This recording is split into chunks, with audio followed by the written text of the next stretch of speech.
What is up, basketball fans, and welcome back to Zero Gravity, Apollo Media's NBA podcast. It is just me and Sheldon on today's episode, where we are going to give you a bracket update on March Madness. It's gone away. It's done a thing. We're going to talk about the Rockets. The Houston Rockets are on a tear, 9-game win streak, playing bad teams, but whatever. We'll get into that, and then we're going to do a little zinger zang on the play-in teams. Can't wait to talk about it with my guy Sheldon Nord. How are we doing, bud? I'm great. I'm excited to be on the only NBA podcast willing to put its money where its mouth is and put its bracket out there into the internet. It was really good for a little bit. We'll get into that. It was the best 8 hours of my life. It was a good time. It was a really good time. Today's episode is brought to you by J Bar M. J Bar M Barbecue is just a couple blocks away from Toyota Center. Best barbecue in town, easiest drinks to get in town. They got free parking. We love J Bar and Barbecue. Shout out to America's #1 Bloody Mary mix, Zing Zang. We love Zing Zang, so Zang responsibly. Go get it wherever you buy your Bloody Mary or your margarita mix. Shout out to Big City Wings, Houston's Wing Joint, Paul's Wing Joint. Go check them out today if you're in the Houston area. They got 14 locations, so chances are if you're in Houston, you're near a Big City Wings. So Sheldon, our bracket. Let's just talk about Thursday, because Thursday was a magical time between 11 a.m. and 9 p.m. I was at the Stars game. Was watching the Mizzou game in between periods, trying to be respectful of the press box and put it up on my computer during the intermissions. I was not checking it during the game. I was being a respectful reporter and actually watching the game that I was at. That's good. 11 a.m. to 9 p.m. was a magical time. 100% bracket. We were in the top 0.479%. It probably was a little bit better than that before the Mizzou game. Yeah. Mizzou ruined it, and then it was downhill from there. Yeah. I was watching with bated breath. Who'd they lose to? I don't even remember. It was Drake. Oh, that's right. I was trying to talk y'all off the ledge of Mizzou. I was like, I mean, I get they're an SEC team, but they are very much like Mississippi State, where they're going to have a great game, and then they're going to have 3 really bad games, and then a great game, and then 3 really bad games. And they got caught in the strand of 3 really bad games. And it was so gross watching that game. Towards the latter half of the game, the period started, and it was like maybe 2 minutes left, and I was like, this is a lost cause. I'm going to give up. Oh, yeah. It got ugly at the end. Mizzou was grasping straws. Yeah. I couldn't bring myself to put my trust in anything called Drake. Yeah, you've said that multiple times now. Yeah, well, I texted it to you privately. I'm letting the people know. Okay. Yeah. You haven't said it on the airwaves, but yes. Yeah, that was a bummer, but you can't win them all. St. John's, rip in peace. That was a great game. Great one game. It was a great one game stand there. Made it to round 32 and lose to John Calipari, the Italian Bowl, some people are saying. Didn't they kind of had us on the edge of our seat in the first game too, right? Oh, yeah. It was pretty close in the first half. Like, first half was a bit of an issue, and then the second half started to get a little better. They ended up winning by 30 against Omaha. Oh, so yeah. That turned out okay. But yeah, second round, Arkansas ended up getting that win. So, yeah, not a great showing. Right now, we're at 59.5%. Oh, wow. That's so bad. It's getting rougher by the second. We did pick UC San Diego to make it to the Sweet 16. They lost in round 1. We're so stupid.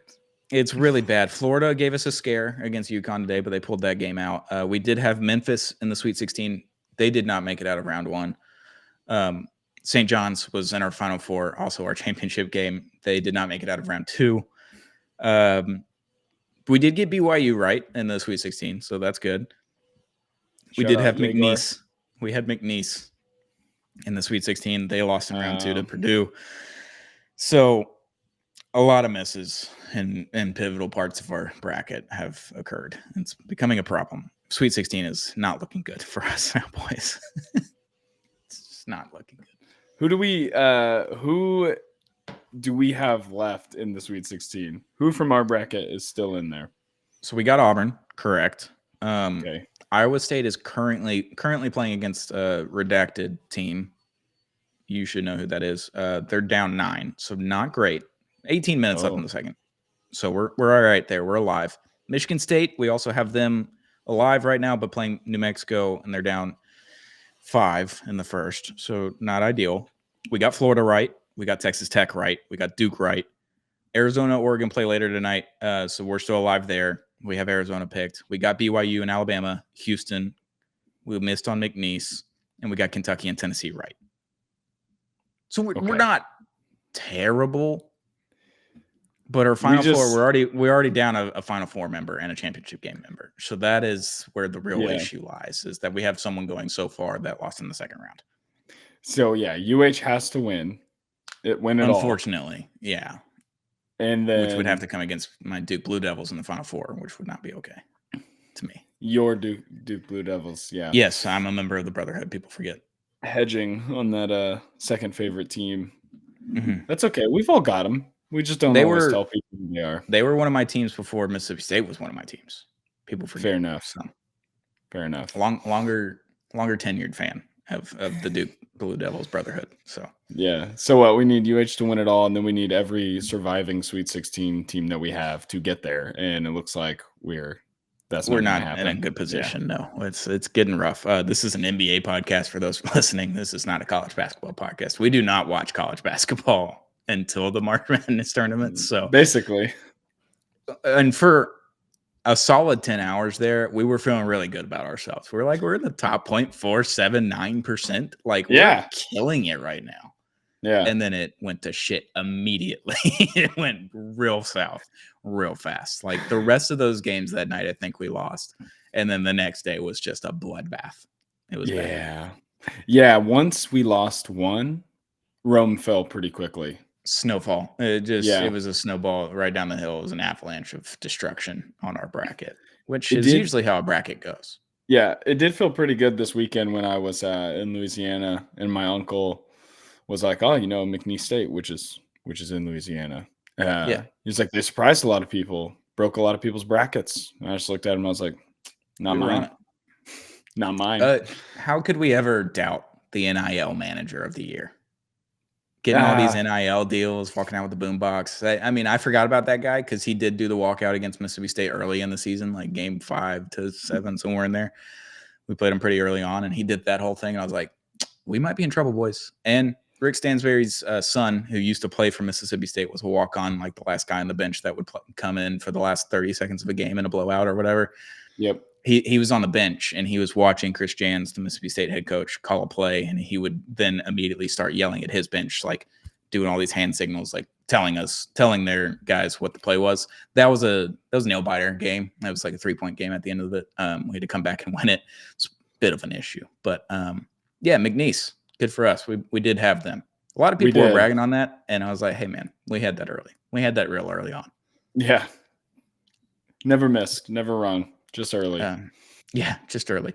So that's bracket talk. We'll regather that next week after those Sweet 16 games. Maybe. I don't know. We'll kind of give you a semi-update on our bracket every once in a while as we get through the tournament. But we'll get to the meat of the episode now. Shout out to J-Bar Barbecue. Just a couple blocks away from Toyota Center and the team that plays in Toyota Center. Houston Rockets, 9-game winning streak. Congrats.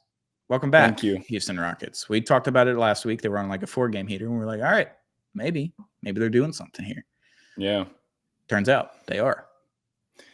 Yeah, it's been nice. I thought that they were going to float around the 5 or 6 seed. I didn't think they would fall into the play-in, but I thought they'd be stuck at 5 or 6, end up having to play hopefully Memphis or someone like that in the first round on the road, all those things. But they just got hot and got a nice little schedule buffer all at the same time. So it's been fun to keep up with. Parts of it have been stressful because these games have been way too close considering the opponent in a lot of situations. But for anyone who's had any amount, because he has emerged, not just, he's made some mini leaps throughout this season, but he's really been the straw that stirs the drink during this little run. And then Thompson was out for a while. Şengün's been himself, but you could just tell when Jalen was off the floor is whenever the other bad team would go on their little run. And then as soon as he would come back is when everything would start to bend back toward the Rockets. And so it's pretty fun watching a guy just take over like that. And that's all Rockets fans have been wanting this entire time with the whole Jalen Green discourse is can he just be a guy that we can rely on to win games every night? Can we just trust him to go get a bucket when we need a bucket?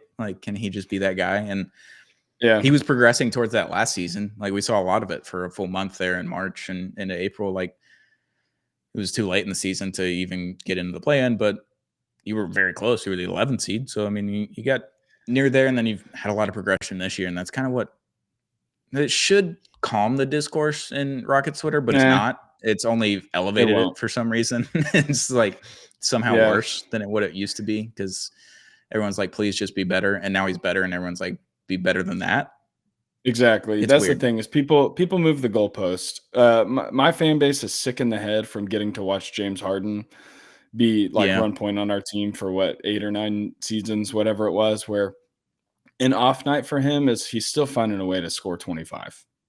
Yes. Like on his worst nights. And he's still finding a way to play make for the rest of his teammates and stuff like that. And people forget, like, we got him in like after his 3rd season, whatever it was. And so this fan base hasn't had to watch a guard grow up in a long time.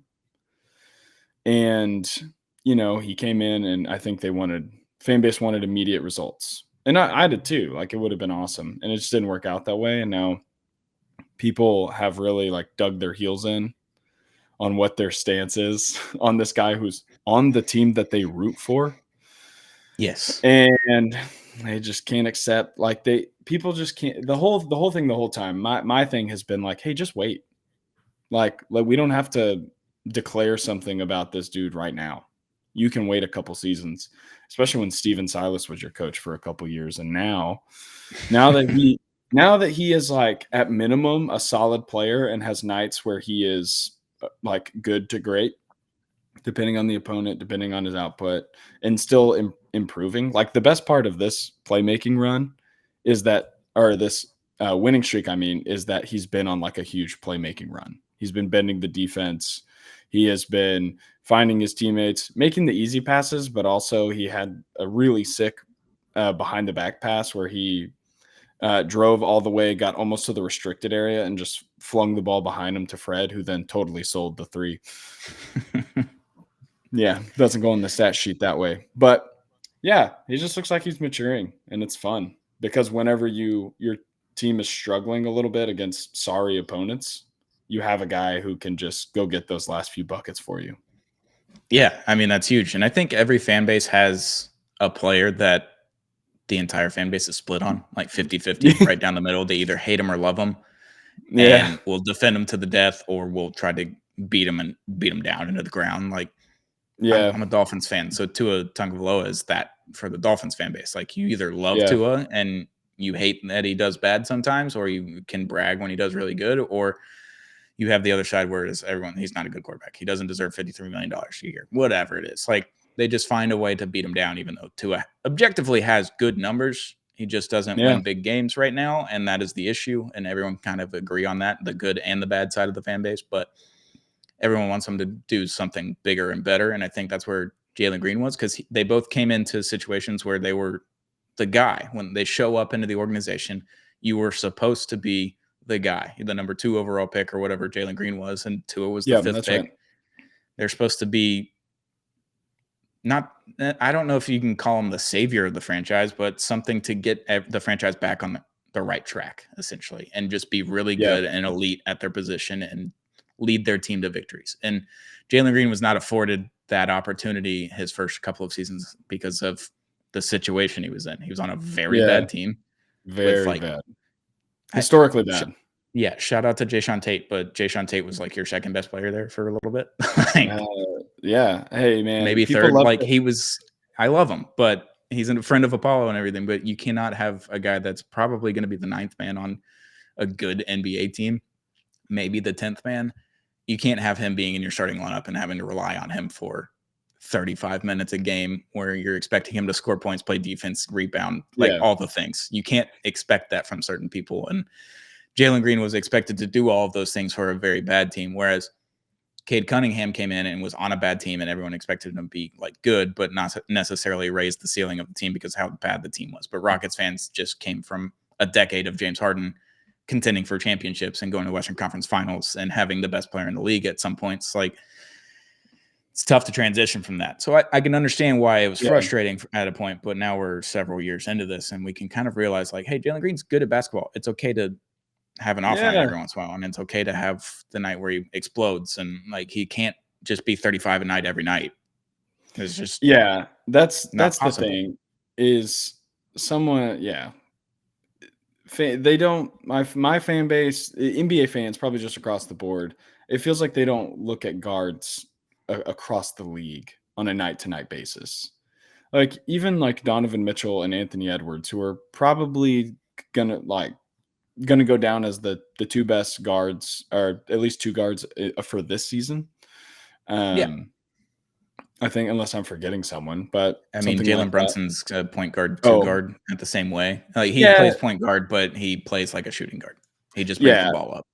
yeah, that's fair. But yeah, he'll be considered a point guard. Anyway, they have off nights where they're shooting, crazy bad percentages, and they're just finding other ways to score, get their teammates involved. But I guess this is a Jalen Green segment now, but I've always got That's fine. time for it.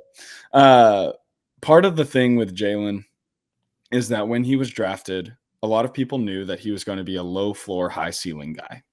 That if it worked out, he was going to have the ability to potentially lead the league in scoring at some point in his career. He'd have that kind of juice. And if it didn't work out, he would be like an all out bust, like wouldn't end up being a serviceable role player or anything like that. Because at the time, he couldn't really defend. He's slight in frame. He's not very tall.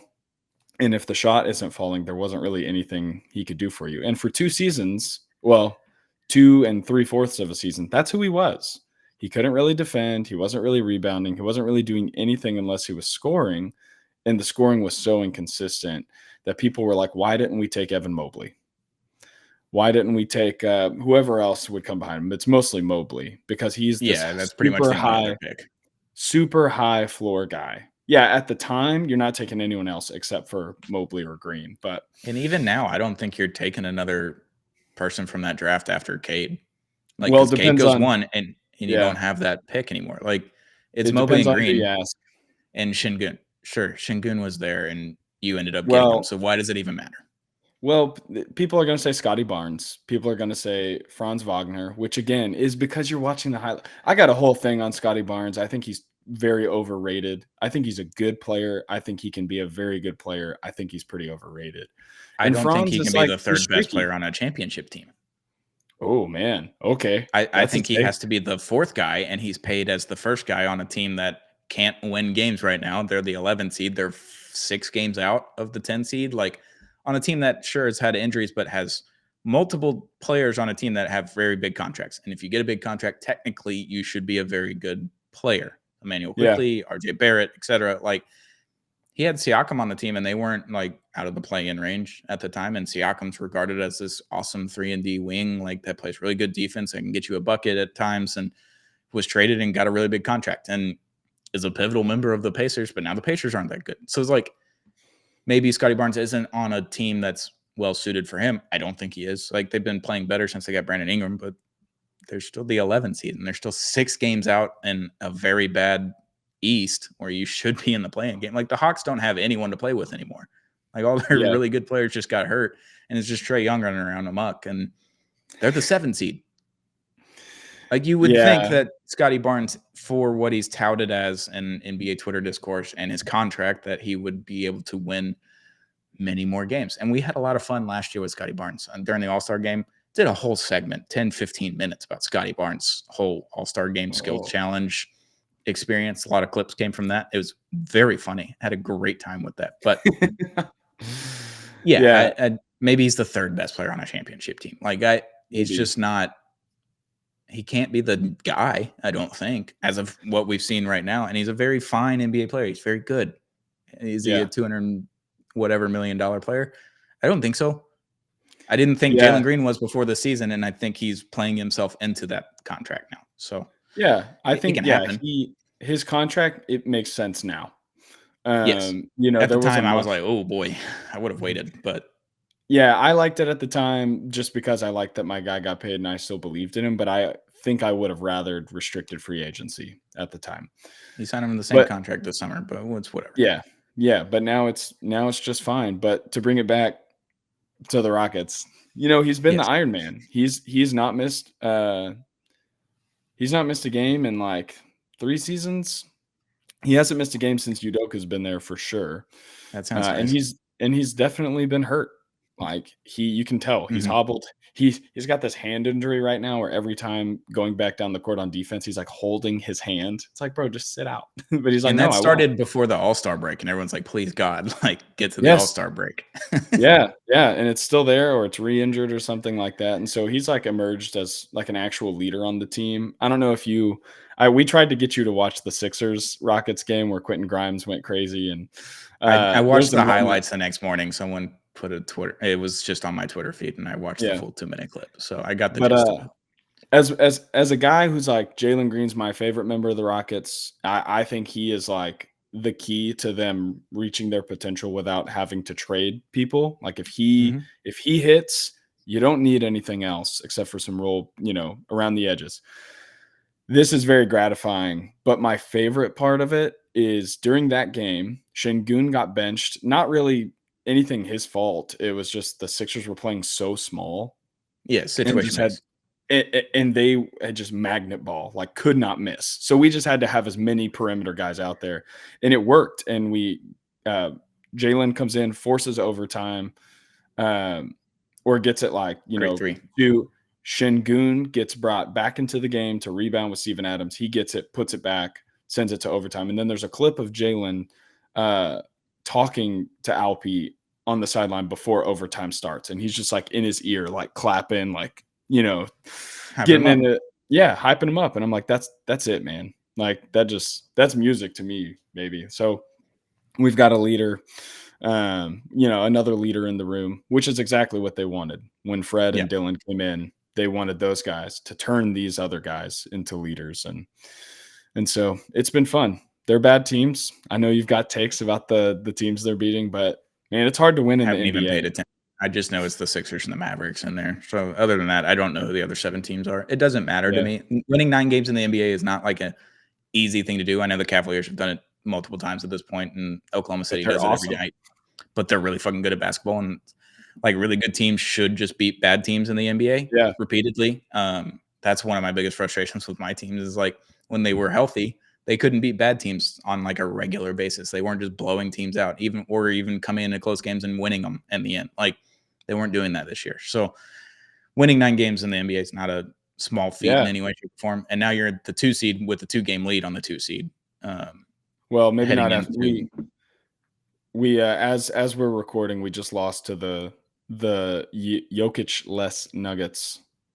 So I think we might only be 1 game. Okay. We're one game ahead. But we have one of the easiest remaining schedules, so that helps. Yeah. So heading into April and you're in a position to be one of the top 3 seeds in the West, you should not be complaining about any of your players at that point.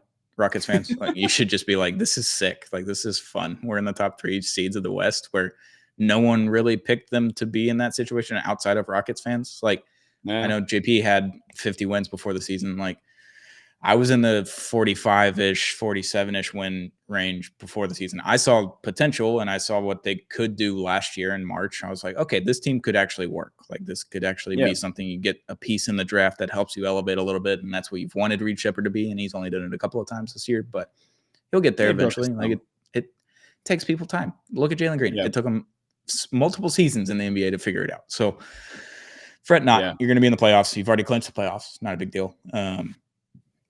So that'll be fun. Good for you guys. We'll get off of. It's going to be anxiety. Just 3 hours of anxiety every night.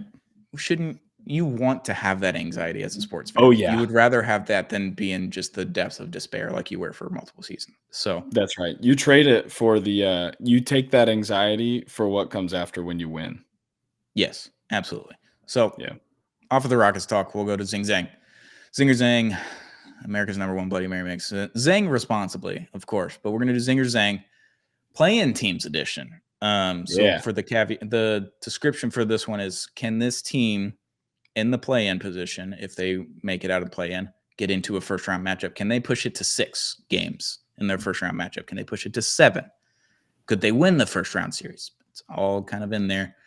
We're going to start with the West, and we're going to go in order from 7 to 11 in the West, 7 to 10 in the East, because the Raptors are 6 games out. And I don't believe in a chance of hell, as bad as the Heat are, that they will not be the 10 seed. So not even going to add the Raptors into this. West, 7 seed, Clippers, the Los Angeles Clippers. Kawhi Leonard's playing 35 minutes a night right now. He's taking more shots than he's taken in his career per game right now since he came back from injury. He's playing pretty good. His percentages are down. His free throw shots are way down, which is telltale sign for a wing or a player in the NBA that is going way downhill, is when their free throw attempts go down. So we got that problem. But the Clippers are really good right now. And just because they're the 7th seed doesn't make them not a force when they come to the first round. Like, they're not going to be an easy team to play against. I watched it last year. They're not an easy team to play against even without Kawhi. They're pretty good. I don't know. They're a Zing for me. I think they can push whoever that 2 seed is to at least 6 games. And the caveat with them is always health. Like, James Harden can't do it by himself. If Kawhi is there and is able to play 30 minutes a night, like, that game is exponentially tougher than it was if Kawhi doesn't play for 30 games a night. And I know the Mavericks could not beat the Clippers without Kawhi for some reason last year, but kind of happens.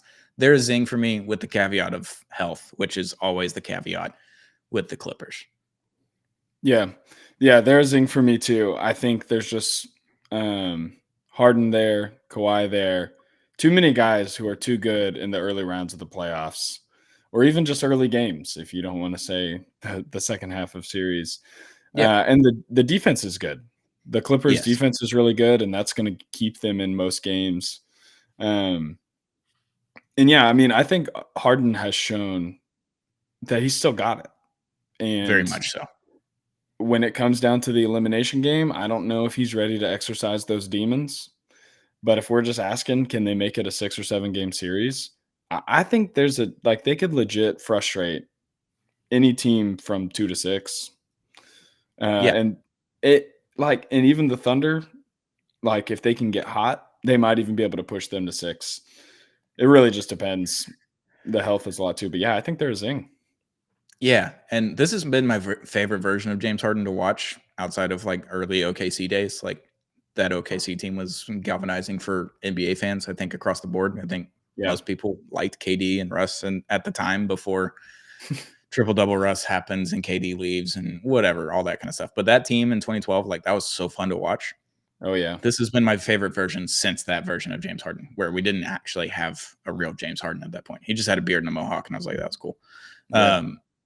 So this has been my favorite version. Obviously, he goes to the Rockets, so I can't like him for that long. And then in Brooklyn, I enjoyed watching them play for that 16-game stretch where Kyrie, KD, and Harden played, because that offense was just fucking incredible. They probably win the finals that year somehow, because if they have health, obviously, and we're talking about health again with the James Harden team. But he's been exponentially more watchable for NBA fans if you don't watch Clippers games. Like, if it's just a Clippers game and there's nothing else intriguing on TV, I'll turn it on and I'll watch a little bit of Harden ball. It's not a bad time. I enjoy it. Yeah, I mean, he doesn't get the credit he deserves for being legitimately one of the best playmakers in the NBA, like, maybe ever. Like, he is one of the best playmaker scorers of all time. Well, I mean, even like as an assist man, like, he's been one of the best passers in the league since D'Antoni turned him into a point guard in 2015 or 2016. Yeah, whenever that was. Sorry, 16. 2017. Well, 16 is when it started, because that was the Russ versus Harden year. Yeah. Yes. 16, and so, 17. And so if they can shoot their way through a few games, should make it interesting.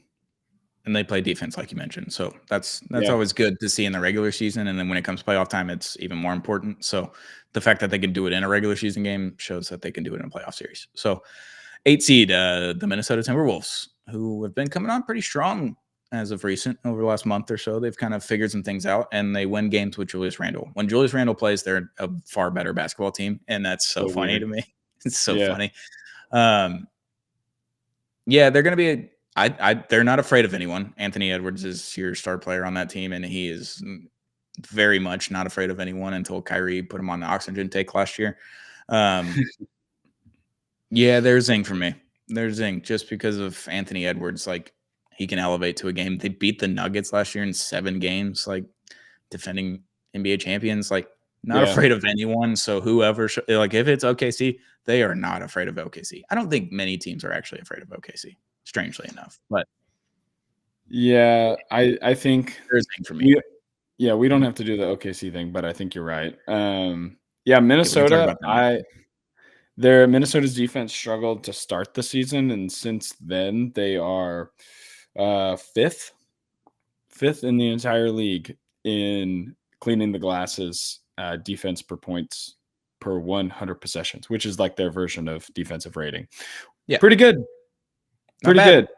Bad. And so, yeah, they can defend, like we said about the Clippers, they can defend any team. So that's going to be huge for them. It's probably a question of whether or not Rudy gets picked on getting drawn out to the perimeter and stuff like that, which is probably just matchup dependent. Or if they end up having to play the Rockets, because Şengün loves to see him some Rudy Gobert. He does. But they're a Zing for me for the same reasons you said. They've got the star power. They've got the defense. They can really upset and frazzle anyone they want. The Julius Randle thing is so weird. But like, fine. when he came back, they started winning. Yeah. Like, exponentially more. And it's because he's not like ultimate bucket getter guy, but when he is on, he's scary. Like, he made third team All NBA just a few years ago, like 2021. Like, very good NBA player. Yes. You don't necessarily want him to be your second or third best player, but him being your fourth best player would be fucking sick. But he is their second or third best player every night. And you think kind of so? puts a ceiling. I mean, it's Ant, Gobert, and Randall, right? I would put Naz Reid above those other two. Reed. Okay. They use him as a six man. Obviously, when everyone's healthy, he's coming off the bench. Right. But I think they view him as like he might be their second most important person. Yeah. Okay. Yeah. I can see that. So yeah, you're not in a bad situation. You have a little bit of a bench. You can play defense. You got wings to play defense and shoot. You showed that last year. It's like you were in the Western Conference Finals. And that's the other thing. It's like they got that far last year with a little bit different team. Obviously, Cat was on that team, but yeah. The drop off from Cat to Randall hasn't been as bad as I thought it was going to be preseason. And the Knicks haven't excelled to the way that I thought they were going to do preseason. So maybe that means Cat and Randall are closer in proximity and players ranked, I guess, in the NBA, or just the fits are a little bit off. I don't know what it is, but yeah, I like the T-Wolves. They're scary when it comes to playoff time. Yeah. That's kind of where I see it. So yeah, there's Zing for me. We'll move on. Sacramento, the Kings, huge Zang for me. You will have a 5-game series if you make it out of the play-in. You'll get one game where DeRozan and Levine and Sabonis just kind of go off, and you're frustrated by it, and that's kind of it. That's where I see them. They're Zang for me. Yeah, I am kind of excited to see Zach LaVine in a Western Conference playoffs. Just because he's super talented and has been pretty underrated at this point over the past couple of years because of that contract. But yeah, they're Zang. They'll score. They can score with anyone. But I just don't think they have enough to be able to get past any of these teams. Can't wait for one of those games where Jonas Valanciunas gets thrown out of the game for throwing an elbow on a rebound for no reason. Yeah, that's going to happen. I hate the Kings. The 10 seed. Tied with the 11 seed. This team has the worst body language of all time. Body language, Dr. Bill has shown up in the chat. But the Phoenix Suns, the biggest Zang of all time. Has a team ever been a bigger Zang? They can't be more Zangy on this team. It's the Zangiest team of all time. No one likes each other, it appears. Kevin Durant is like 4 feet out of the door. He's got a full stride ahead of the door. He's already out of there. He's in the Uber. He's like, I don't know my destination, but can I wait in the taxi? Can I just sit in the cab until I figure out where I'm going? That's where he's at. But Coach Bud, probably out the door too. Maybe, I don't know. He called Devin Booker out a few weeks, like last month or month before. I don't know when we talked about that. Biggest Zang of all time. Yeah. I got to think Bud's probably out. Unless you would think, like Booker would probably have to say, "I'm staying," and he's staying in order for them to keep him. Yeah, it's all up to Booker. If Booker likes him enough, then Bud can stay. But it doesn't seem like that's the case. Yeah. Well, yeah. I mean, somebody leaked that Coach Bud told him to pipe down. This losing pathetic team. He told one of their leaders to stop leading. Like, come on, bro. They're a Zang, man. They're so bad. They're probably going to get this 10th spot, and it's going to be really frustrating for me as a They Rockets fan should who get the hopes their 10th spot. future. Yeah, but I need them to be like 11 or 12, but it won't happen. They're going to get this 10th spot, and they're going to lose to the Kings, and that's going to be so embarrassing. The problem is that they are tied with the 11th spot, my Dallas Mavericks, who have been playing with 7 players in the NBA games Yeah. and somehow winning a few. And now Anthony Davis is seemingly on his way back. He's doubtful for Monday's game tonight as you're listening to this. So I would assume he's back next week. And all of a sudden, you have an all-NBA player playing basketball for you that elevates your ceiling. You should win more games. Theoretically speaking, this team, it stinks. Even the G League and the 10-day contracts guys that we bring up can't even play games because there's the craziest injury curse on this team.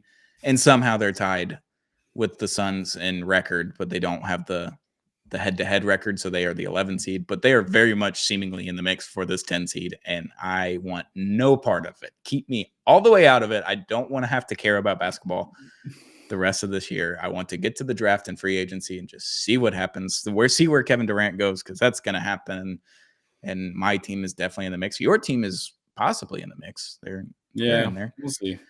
I don't know about that. I don't like it as much for you guys. Like if I was a Rockets fan, I wouldn't like it as much. But yeah, I mean, as a Mavs fan, I'm broken and I'll take whatever at this point. Yeah, so it's Kevin Durant. So like, what you wouldn't be too upset. I'm not going to cry about it. I don't necessarily agree with the move, but like it's gonna be kind of sick. It would be fun. Maybe. Yeah. Unless this is all his fault, then that would suck. That could be a problem. There might be a theme going on here. Like it could possibly be a Kevin Durant problem, but I don't know. The Mavs, there's Zang for me. There's no point guard on the team that can actually handle the ball at this point. And even if all of the centers come back, it's like, okay, cool, you have centers. Who gives them the ball? Because Dante Exum's out for the rest of the season. Kyrie Irving his knee is gone. He won't be back till late next season. Yeah. Jaden Hardy is like your main, and Klay Thompson is another ball handler now. It's like, well, what are we doing? No, Zang. Second biggest Zang of all time. Second biggest Zang of all time.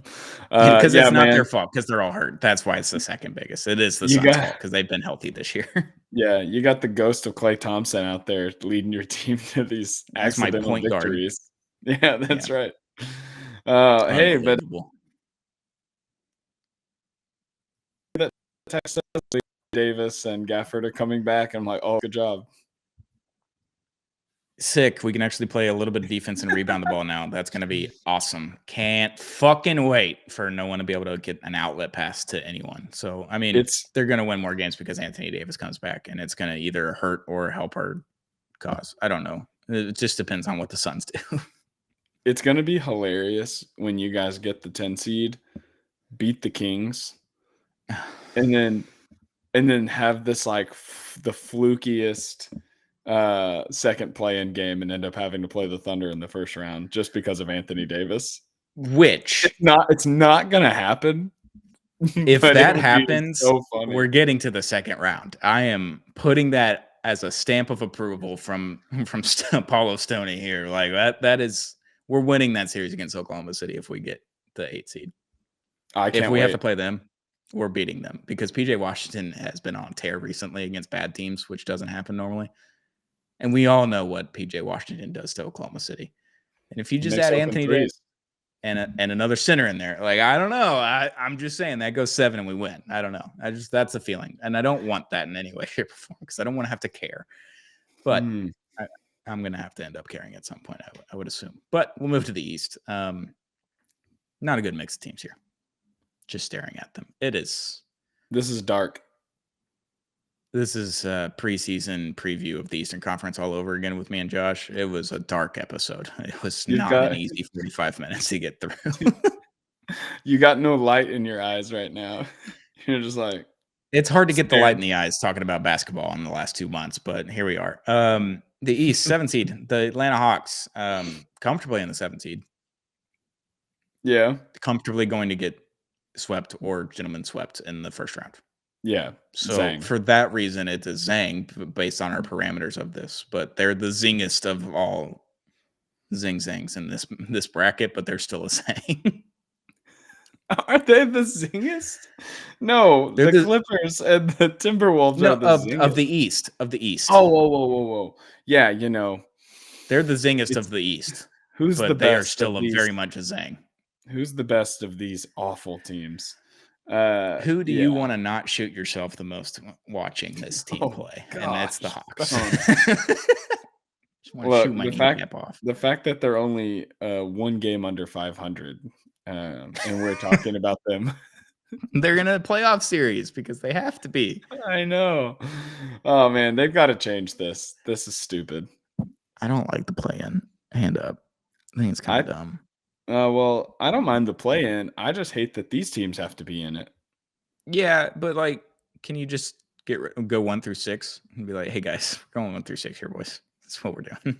Oh, just First round cut bye. off First round bye for the one cut off seed. the 7 and 8. I mean, when was Yeah. the last time a It's like 7 or every 8 year. seed made it to the finals though? The Heat. They were the 8 seed. Is that the Nuggets year or is it the Yeah, that was the Nuggets Heat. Nuggets year? They were the 8 seed. That's crazy. Oh, that's right. Because they were in the play-in. I've got a buddy who was like, the play-in sucks. None of the play-in teams ever make it to the finals. And it was the same year that the Heat went. And I was like, see, it's great. And he was like, yeah, but they were the 8. They were the 8 seed before the play-in started. Or maybe they were the 7, but yeah, they either were way. right there. It's them and the Hawks because they lost that first game against the Hawks, I believe. There you go. That sounds right. And then Yeah, they so then they ended up as they were the in. 8. Yeah. Yeah, but, I like Trae Young, at least in theory. Yes. Dyson So Daniels. yeah. Well, I got beef with Dyson Daniels right now. Just Why? I because think he should be Defensive Player of the Year. nope, he shouldn't. Okay.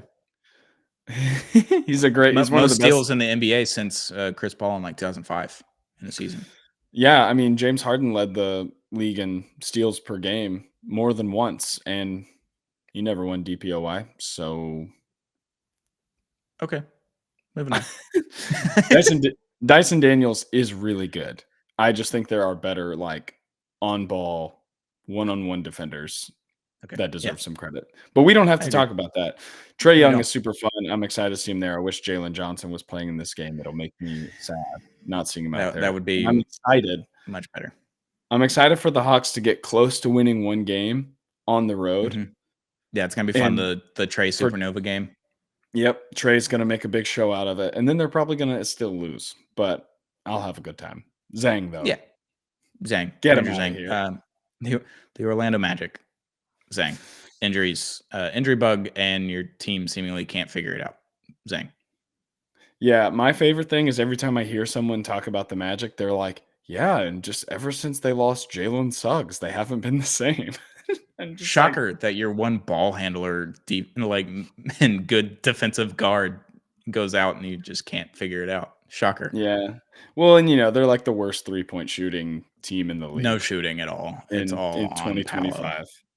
Yeah. Yeah. They have they have some really funny on-off conversations about the on-off plus minus stuff where Franz is like way in the positive and Paolo is way in the negative, but most people agree Paolo is the better player. So you've got like this stat head versus eye test, and then all the people in the middle. And it's fun. It's fun to watch people implode. I like Franz. Hand up. Yeah. I like Franz a lot, but Paolo is objectively a better basketball player as a whole. Yeah, they're both Franz good. is still sick at basketball, just for the record. But yeah. No Suggs. And they are the most middle of the pack SEC team that made the tournament this year, where they can't shoot threes and they play awesome defense, and that's about it. Yeah. It'll be cool to see Paolo again in the playoffs. Hopefully he can, make up for that, because he kind of underperformed in his debut, right? Yeah, it was against the Cavs. They won 7 games. It's fine. It was a weird series, and I didn't watch a single second of it. I watched all the highlights, and I was like, yeah, I think I watched the first game because it was like the first game of the playoffs. And I was like, yeah, let's tune in. And then after that, I was like, yeah, I'm out. all the way out on this series for both teams. Did not It like was any ugly. of that. Did not like any of it. It was very ugly. But yeah, they're Zang. They got some stuff they need to figure out, and they just need to get healthy. Yeah, But they'll be fine. They'll be fine next year. Next year they'll be fine. Yeah, it's always the 9 next seed. year. The 9 seed, the perpetual purgatory team of the NBA, the Chicago Bulls. Welcome back to the plan. How are you doing? Welcome back to the plan. We're gonna get Josh Giddey postseason basketball. They thought they could take it from us, but they can't. Wish they did. Weird thing. He's kind of been all right. No, he's been good with Chicago, Yeah. and that's why I don't like it. Yeah, it's weird. Kobe White, he's pretty sick. Kobe White is nice, man. He's the best North Carolina player of the last decade to make it in the NBA. It's hard to even think of them. Correct. There is no one else that you can really think of. Cam Johnson? Yeah. It's them too. I feel like they're about the same level. Kobe White does. He does different things. Yeah. They're different players, but they're roughly the same level of magnitude, I guess, in the NBA. Yeah. I like Kobe White. He's got that kind of Cam Thomas kind of vibe to him where he's like, I'm going to take the shot. Yeah. But he's probably a more consistent, or when I watch him, I don't got the numbers, but when I watch him, it seems like it goes in more. So, but no, I think he's objectively good, but this team stinks. This team is bad. And so bad. that I really only want to talk about Kobe White. I don't even want to. That's the only bright spot. Yeah. No DeRozan, no Levine anymore. And it's the same thing. It's objectively hilarious that they keep doing the same thing with different players now. It's so funny. Yeah. It's man, it's weird. This is one of the most frustrating teams in the NBA to me. Like, I would hate to be a Bulls fan. Yeah. Like, just cut bait. It's so frustrating. I'm bringing it back. It's the Dolphins of the NBA. Like, you're going 8-9, 9-8 every year. You're going to challenge for a play-in spot and then ultimately get creamed if you make it into the play-in spot or in the playoff spot. Or maybe they're the modern era Steelers. Yes. The new version of the Mike Tomlin Steelers. Yeah. Yes. Overperforming, make it into a spot. You have a little bit of hope, immediately crushed. Yeah, do you know the meme that's like the mouse that's going into, it has to choose which entrance of the maze and it like leads to the same spot? Same spot, yeah. Yeah, someone did Aaron Rodgers and Russell Wilson on the two spots and it said 9 and 8. Yes. That's what this is. But that's basically the Bulls, and they're going to lose to the Heat probably, and that's gross. Yeah, we'll talk about the Heat now. I don't know about that, but yeah. Yeah, the Heat are a real problem. The Bulls are a Zang for both of us, so I'll just speak for both of us there. The Heat, another Zang for me. We have something to talk about with the Heat. Came out today. You sent it in the group chat. I did not read it, but objectively funny story that we will mention on the podcast. Jaime Jaquez Jr. allegedly sleeping with Eric Spoelstra's ex-wife, who famously they got divorced a day before his mammoth extension, 10-year, $100 million deal, where he's making $10 million a year, gets $100 million over the decade. Wow. Divorce, so it was future earnings. I would assume that was not part of the settlement, or future earnings was not part of the divorce. So he gets all the $100 million. Good for him. Jaime Jaquez Jr. and allegedly Eric Spoelstra's ex-wife sleeping together. So Zang for me. For the sake of Eric Spoelstra, it's a Zang. We got to stick it for our guy. I just want to set the record straight. I did not send that. Our beloved Josh Garcia sent it. He sent it? I was driving. Okay. I was driving home. There were several texts at the same time, so I was confused. That's a hand up I was driving home from Louisiana and peeked at my messages, and I was like, "What the?" And I was like, "Let me keep my eyes on the road." Was it you that said it was very much a SEC message board season type of tweet? It was Josh too. We miss Josh. We need him back. Poor guy. We miss him. Come back, Josh. He'll be back later this week. It's all right. But yeah, the Heat are a thing.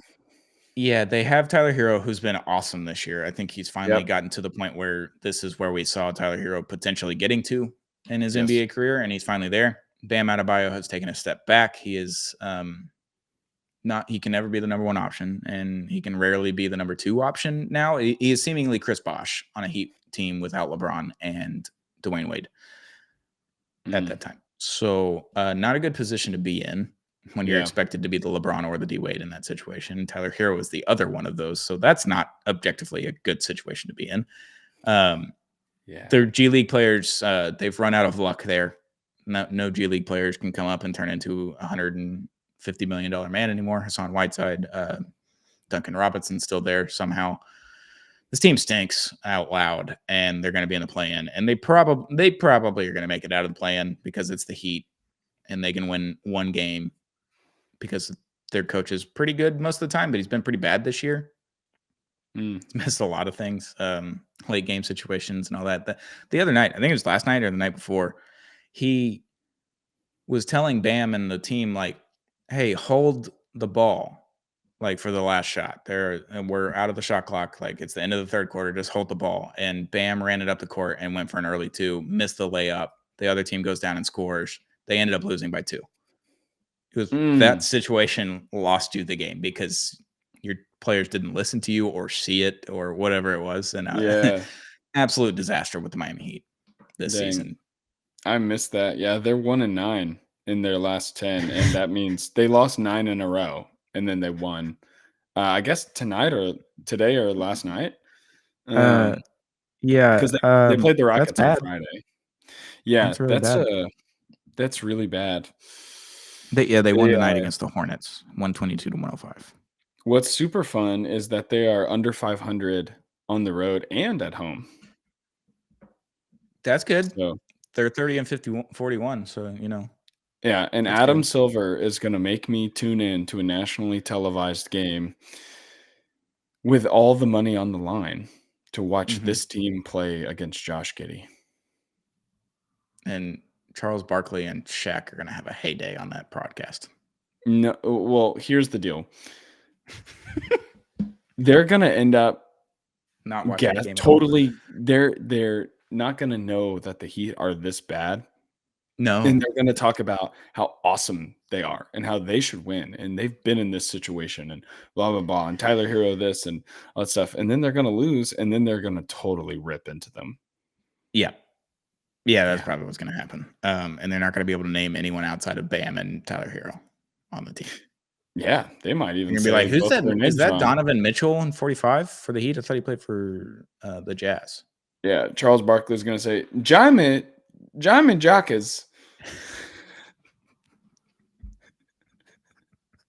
We need Josh so bad. We need Josh for the Charles Barkley impersonation. That was incredible. What did he say? He said, "Oh, I'm living in San Antonio." Oh gosh, Shaq's gonna be like, "Hey, you know what they said about Jaime Jacques and Eric Spoelstra's wife? You know what they said, Chuck? Bobo. He's just gonna say Bobo over and over again. Oh man, so that's the Heat talk. Zang goons. Zang, see ya. Throw him into the sun. Zing, I know that you like this segment because we sent it to you last week. I'm so sorry that we just did that to you guys.